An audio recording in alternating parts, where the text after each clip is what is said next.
Hi, I'm Tyler Cohen Wood, and welcome to Health Exposed. Today, I have two of the most influential social media health tech experts in the world, and I'm very excited to talk to them about their personal stories and also what new tech is coming, such as AI, and how it's really going to help patients and the healthcare system in general. Evan, Irma, why don't you guys just do a quick introduction? Well, thank you so much, Tyler. It's great to be on. So I'll start. I'm Irma Rastegayeva, and for the last 30 plus years, I've been a patient advocate to a number of people, starting with my family and then extended to others. I've Parallel to that, I've had a professional career in hands-on software development, technology development, including in the medical devices, medical software sector. But for the last 6 to 7 years now, I've been a co-founder and chief digital storyteller at eViRa Health. And yes, and this is where I bring all my passions, my patient advocacy, my patient experience, myself as a cancer survivor, as well as passion and experience with storytelling to help individuals and technology companies in healthcare, health tech, life sciences to bring that important information to our audience using social media. That's fantastic. Evan? Yeah, hi everyone. Evan Kirstel. I've been a tech geek for 30 years, and after maybe 20 years of pretty boring corporate jobs, the last 10 have been super exciting as a content creator, an industry analyst, and thought leader around different topics in enterprise IT, including health tech and health IT. And yeah, you can find me all day, every day on social media. That's my favorite destination for kind of collaboration and content creation and tag teaming with amazing like media and journalists and analysts out there. So great to be on the show as always. And we will definitely be putting all of that information in the show notes. So, Irma, you have your own story as to why you got into patient advocacy. I think that most people, if they go into that field, they've been a patient themselves or they've known someone who's been a patient. And I share that same passion. And your story was very unique. Everyone's story is unique, but it's amazing how you were able to really take your healthcare experience and turn it into this patient advocacy and really helping a lot of people. And for me, Yeah. patient advocacy actually started advocating for others. It started before advocating for myself. And it just so happens that that experience of patient advocacy is very closely tied with my experience as an immigrant. When I first came to this country with my little daughter in tow, and my parents and my grandparents, when we all immigrated here from Ukraine more than 30 years ago, one of the first things that I had to learn how to navigate in this country, in addition to figuring out what supermarket is and how you can find what you need food-wise in this huge of products and things. So one of the other first experiences in this country was how to navigate a healthcare system, because basically every member of my family needed a lot of medical care soon after we came, and without knowing enough English, I actually just Oh my started to navigate the goodness. system because nobody else could advocate for my grandparents, my parents, my daughter. So it was a complete overwhelm in terms of just how to even communicate, but also like how things work here. And I think in the last 30 years, I've seen a lot of changes Yeah. in the whole healthcare landscape, in the tools available to patients and physicians, as well as in the whole way to obtain information. But I've also seen how many things did not change. So I can later on, maybe in this conversation, share my experience with what has changed, and maybe focus on changes in the last few years and also what had remained the same, both in terms of advantages and challenges that we face when it comes to the healthcare system in this Wow. country. That I myself know how difficult it is as a patient as well to really advocate for yourself. And you have to learn a lot. And I have to say, I'm very impressed that you were able to really navigate that speaking a different language, because it's very difficult to do in English. It must have been so difficult back then. So that's amazing. One of the things that, as a patient, that I'm really excited about is AI. I know so many people are scared of AI and what it can do, but I really believe that if it's used properly, it can be incredibly successful in helping to find new treatments, especially to some of the rare diseases, and read scans even better than a human. So I'm really excited about this. And so what changes do you see really coming up? There's been so many since 2020, but what do you think are the top new types of technologies that are really going to help patients and the healthcare system? Yeah, I can take a shot at that here. It's really about data and big data and the amount of data that is now accessible from the patient, from providers, and the whole ecosystem around us. And what you do with that data, how to make care more personalized, more targeted, and to leverage this sort of data exhaust from our bodies, from inside and outside, that frankly has gone wasted or by the wayside for so many years. And the opportunity is to leverage that data that we gather from wearables, maybe our Apple Watch, our Oura Rings, or other Yeah. devices that we might be connected with, and to use it to predict outcomes and to predict trends and opportunities that might be valuable as a patient, make us healthier, and to give us Yes. positive feedback or negative feedback, help with early disease detection, preventive health care, and more accurate diagnoses. So that I think is the big picture, but there's so many more angles to AI in healthcare. It's almost like, where do you start? Yeah, But that's one exactly. I'm particularly intrigued by. I have to say that I am too, because for people with rare diseases, there's not always a lot of research money that is put into Mm. these diseases, but some things have actually changed. COVID really changed everything for healthcare. And there are a lot of patients that have had COVID that now have some of the weird diseases I have: dysautonomia, POTS, small fiber neuropathy, gastroparesis.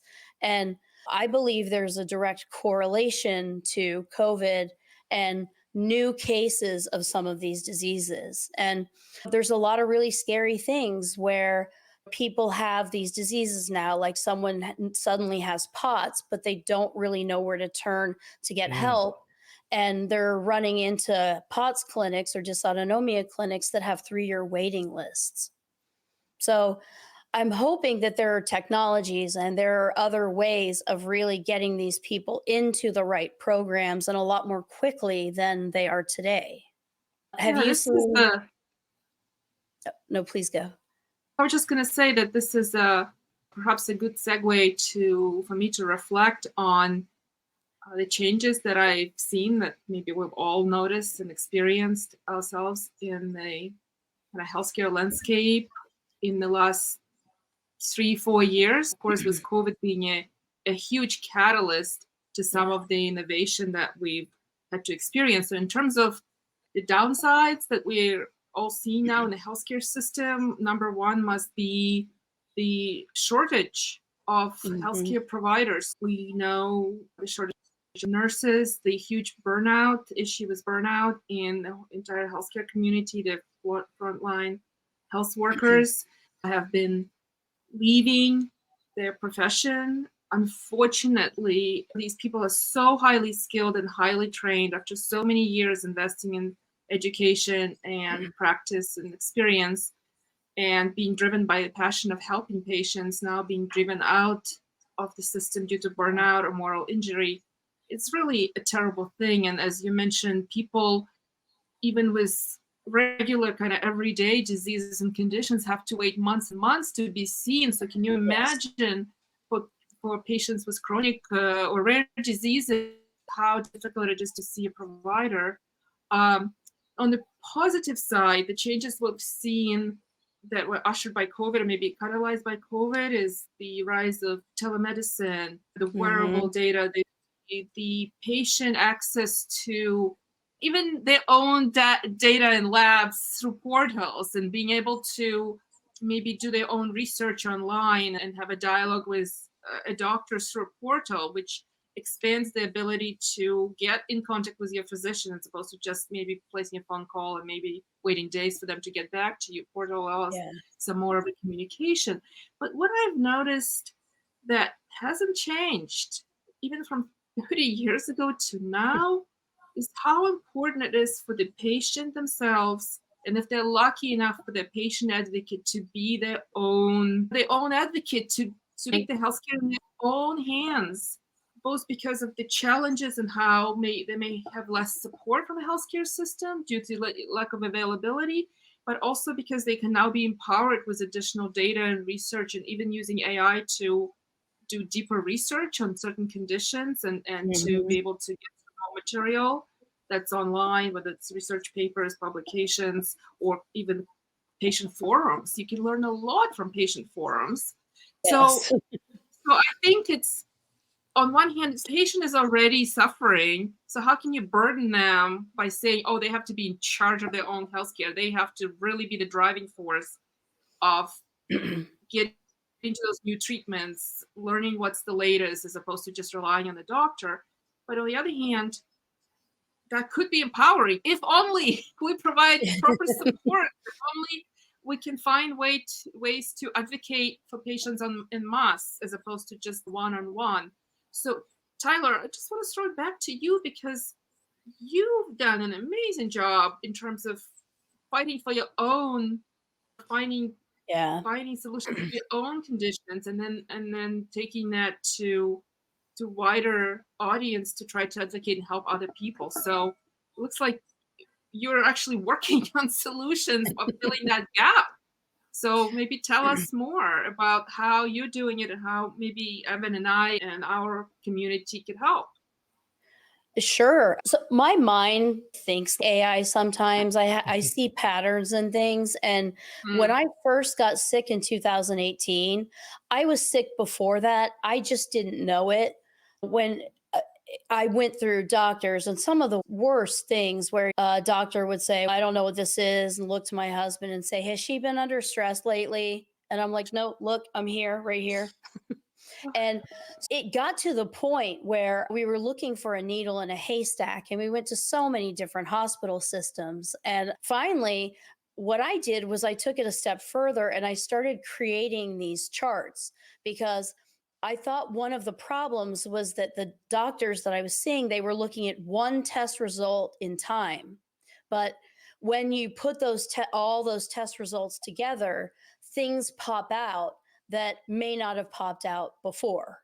And I started really learning and researching everything that I could about the suspected diseases that I had. And I even helped diagnose one of my own diseases just because I learned how to really work with records. But I'm telling you, the second I would get a test result, I would start analyzing it, and I would start trying to figure out what it was, because I was able to put all that time and effort into it, but there was no way at the time for a doctor, a physician, to spend that much time. But AI can do that, and that's where really the beauty of AI is going to come in. It's going to help really parse through those records to find trends and patterns. And as I got sicker, and as I got long COVID, I know this is going to sound really crazy, but I am so lucky that I was already so sick, because I was already in with one of the best hospital systems in the country. And now all of my care is really done at Johns Hopkins. And it's really difficult because I also go into a lot of the Facebook disease groups, and I see a lot of new patients suspected with having dysautonomia, erythromelalgia, and they're saying there's 3-year waiting lists to get into these clinics. So what are these people supposed to do now? And that's where I think some of the new technology is going to be able to really help.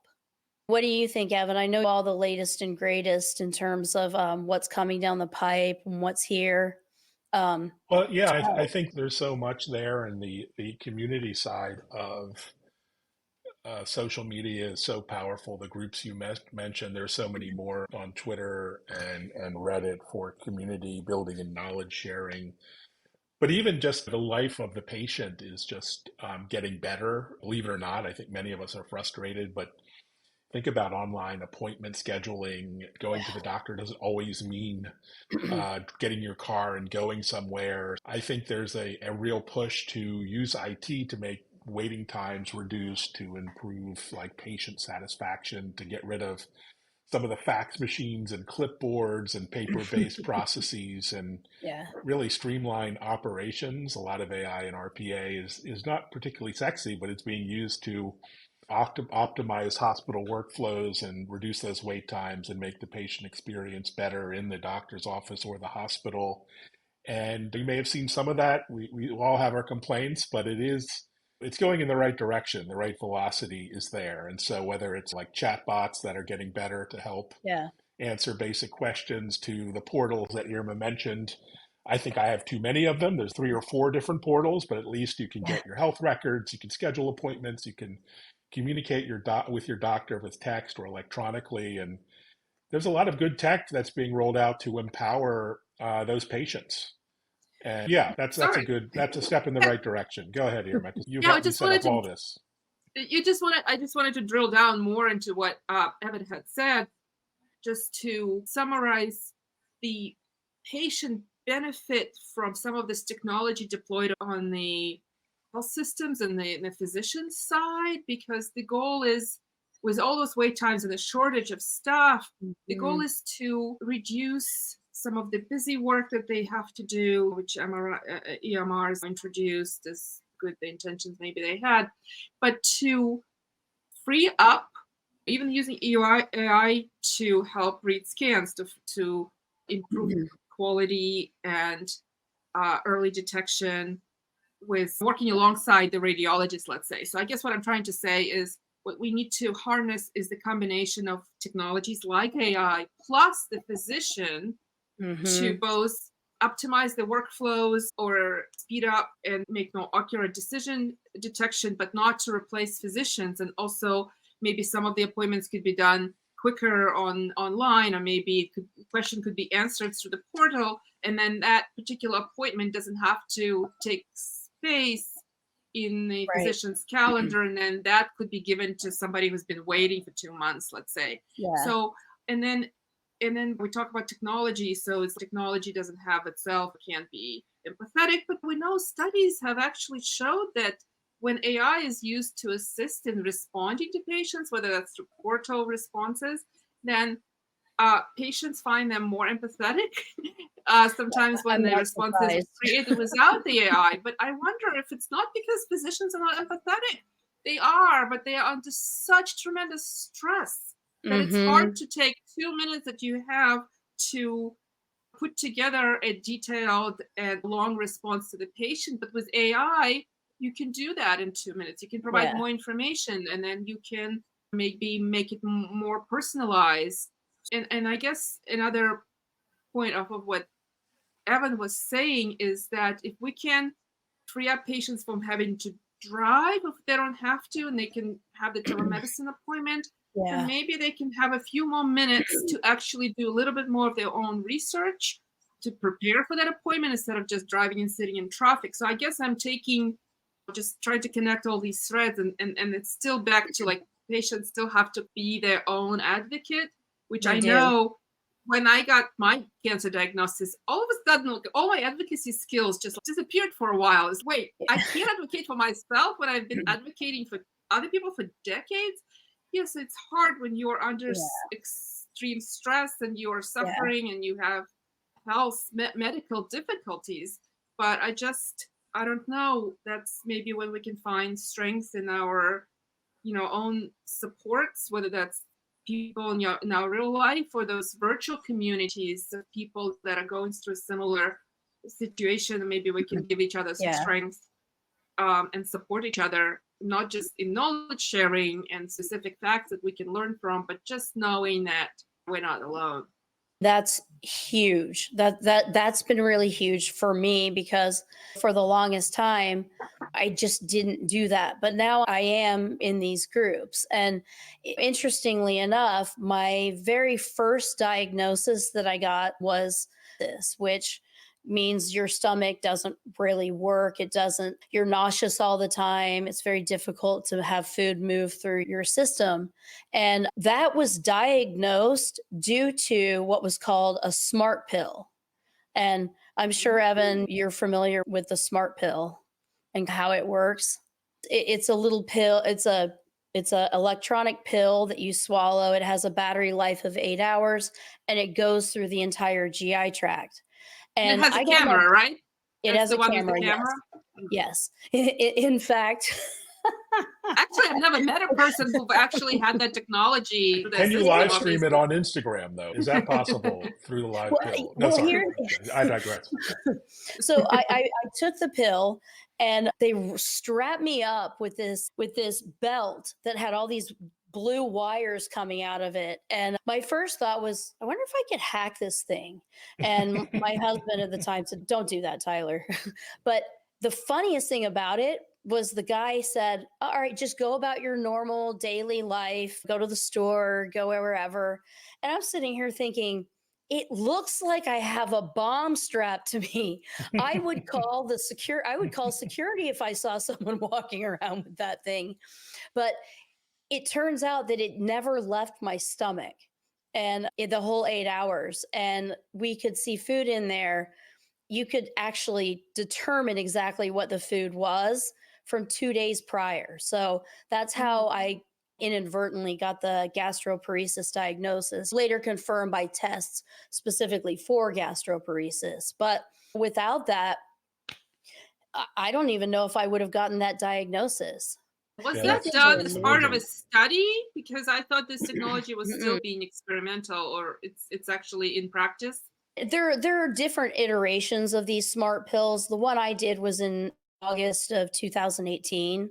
So it Oh, probably wow. wasn't as good as some of the stuff that we have now, but we were actually looking for something else, but because it never left, that it was an inadvertent diagnosis, later confirmed by the Mm. gastric emptying study test that I had done.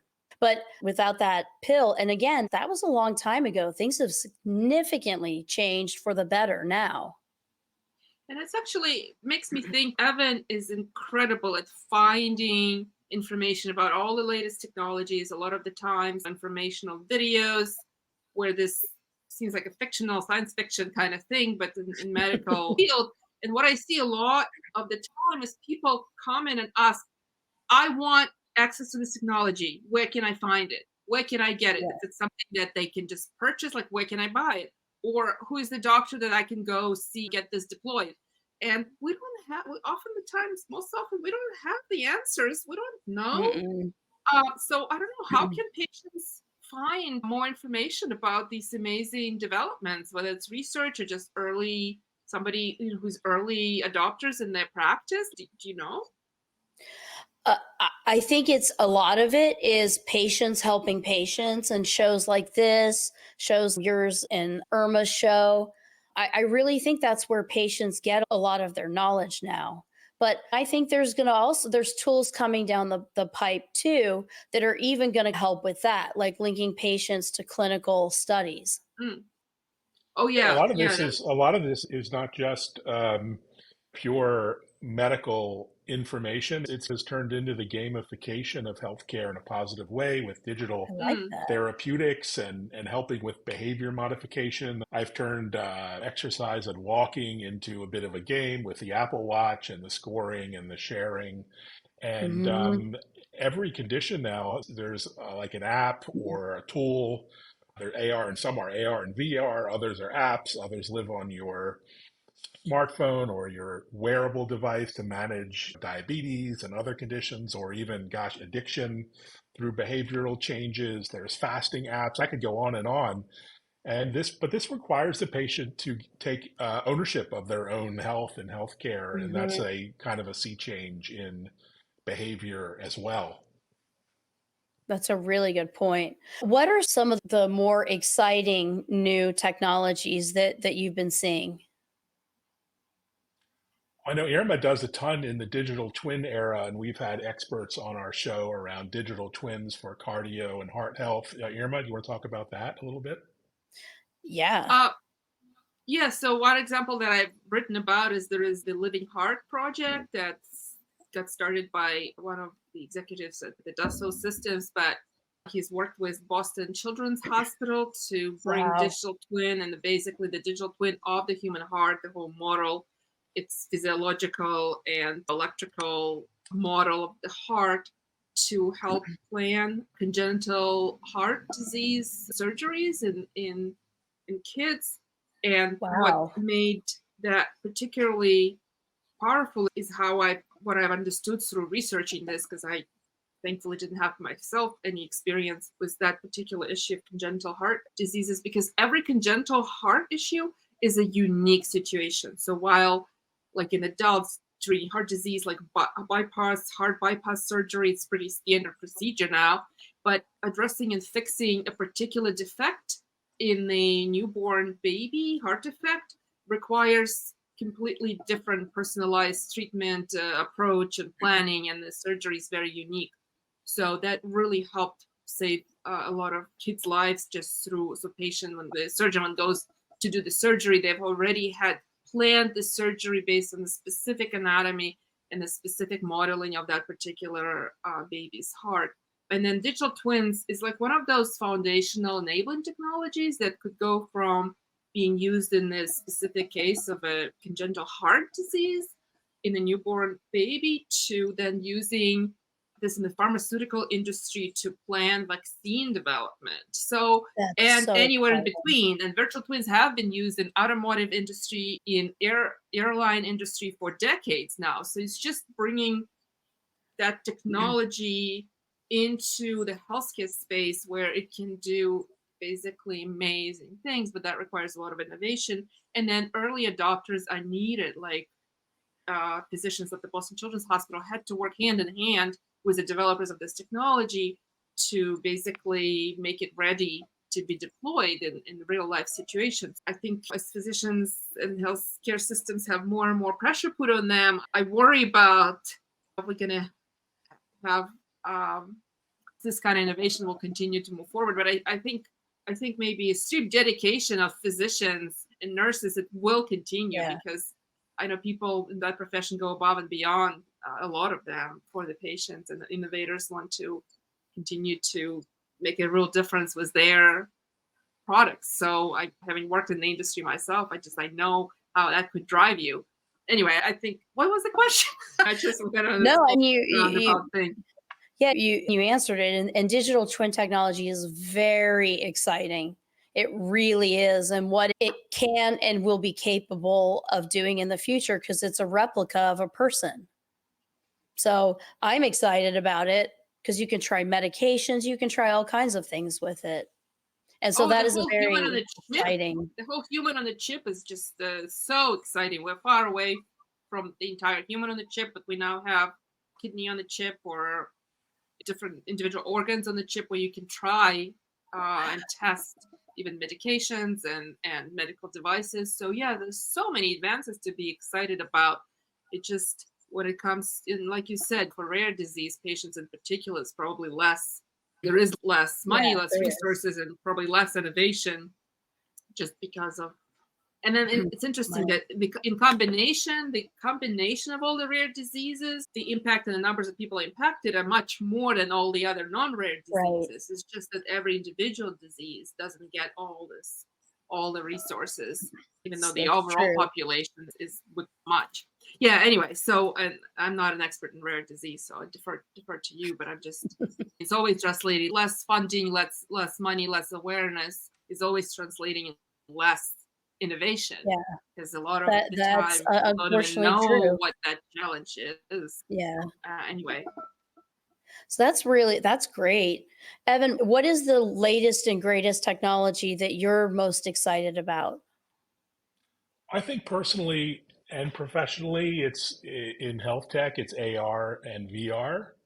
We've had a bit of a Yeah. long road with VR, and we've had some hits and misses with consumers, but there's no question has huge potential in healthcare, whether it's our friend Raphael Grossman, who's a trauma surgeon who uses AR in the operating theater as a tremendous Wow. sort of personal aid and assistant in surgery, and this is real, and he does it. He was the first Google Glass surgeon, and he's been using all the different platforms and Wow. tools, or whether it's for medical education, visualization in med school and in training, so many opportunities, or with patients for things like PTSD and mental health care, Yeah. overcoming certain psychosomatic conditions with different VR apps, just a wealth of opportunities in that environment. And you're going to see more of it as the devices get better, like the Apple Pro Vision device and all the glass form factor devices get better and smaller and cheaper. You're just going to see more and more use cases for those. Oh, I'm really excited about that. It's very helpful. No, Very. it really is. And patients Yeah. today, you can take advantage of meditation apps and all kinds of experiential apps for different purposes. I'd actually like to flip the script. I have a question for you, Tyler. So let me Yeah. see if I can. So every day we read about more ransomware attacks, and hospitals are like the number one, two, or three target of these attacks. We Ugh, saw I know. 23andMe leaking 7 million data records. First of all, why can't this be mitigated or stopped? And why is healthcare such a juicy target for these people? It seems like It it's the is. most diabolical scheme ever, stopping patients and providers from I working. mean, It's just horrific. What's it's going on? awful. The reason they're targeting hospitals is because hospitals have to pay. That's Mm, just all there is to it. Unless they have good backups or they can come back online without that information. But that's typically not the case as we've been seeing. And I think one of the big problems too is that a lot of records, everything, it's actually online. Hospital systems have mm, an internet presence, they have a domain name. I think what we're going to start seeing is a lot of these types of technologies are going to be moving into more of a peer to peer or a closed loop network where they're much, much more secure and not on the open internet. And that's something that I'm really excited about. When hospitals started getting hit with ransomware, I got really pissed off because that's just, come on. So I do believe that AI in cybersecurity is actually going to start helping with some of these losses too. So I see the trend continuing until we have the technologies to really thwart this. And I do believe that these technologies are coming and they are maybe even here. I believe it's the next few years. I don't believe this is 10 years in the future. mm. So That's I'm excited about that aspect to it. I think I'm going to have you guys come back on because there's so many more things that I want to talk about with you guys. okay. Well, Well, Irma Um, could we're go on all day happy if we to let come. her. I So, Happy to so know. come yes. anytime. Anytime you call, we'll answer. Okay. Awesome. So as a final kind of parting, do you have any last pieces of advice or things you want to say or crystal balling what you're also excited about in this space? Yeah, no, I think I'm super excited about wearable tech and the opportunities for what's next. We've seen this early innovation, but there's so much more. Things like the non-invasive glucose monitoring in an Apple Watch that might come Yes. next year, Amazing. more applications, more devices that at a lower price point can make our life better. And just this continual virtuous circle of AI plus apps plus devices plus is going to make Plus us live. positions. Yeah, well, those two. You don't forget about our doctors and nurses. It's going to make us live longer and have a healthier life. Thank Yeah. you, Irma. As I think about what I'm most excited about, is I just take it back to my particular interest to be in the very front of the whole disease continuum. So that would be disease prevention. And then Yes. if we can prevent, the earliest detection possible. And then, of course, if we can't detect early, then management and curing and then managing treatment. So being on the very front end of this disease prevention, I'm excited about all the things that we patients can have access to discover our own risk factors for what to specifically focus on, maybe have some personalized data as to like what diseases we're at higher risk for and anything we can do to prevent them from actually happening. And in conjunction with early detection, because some things we cannot prevent with all the trying. And then so to detect cancer or any other diseases as early as possible gives us the best chance to reverse when some diseases can be reversed, some things could be cured, some things could be managed, but the earlier detected, the better. So any technology in those kind of two areas. So I talked about wearables and just data to enlighten us, but of course, early detection, AI is paramount in terms of interpreting imaging of MRIs and X-rays and mammograms and etc. And then, of course, even in development of medications, using AI to develop medications to then have better chances of curing something as that we detected very early. Yeah, and now they're now working on developing medications in space, which could change the whole equation, and then you can do things that you could not possibly do on land. So much to be excited about. And more upstream. We're definitely having you back on for that. Okay, sounds great. All right, Tom. Thank you so much for having us. It's been a Thank you so much. And for all the listeners, I will have their contact information, their social media profiles in the show notes. Thank you so much, and we'll see you guys next time. Thank you. Thank you, Tyler. You. Bye, everyone. Bye.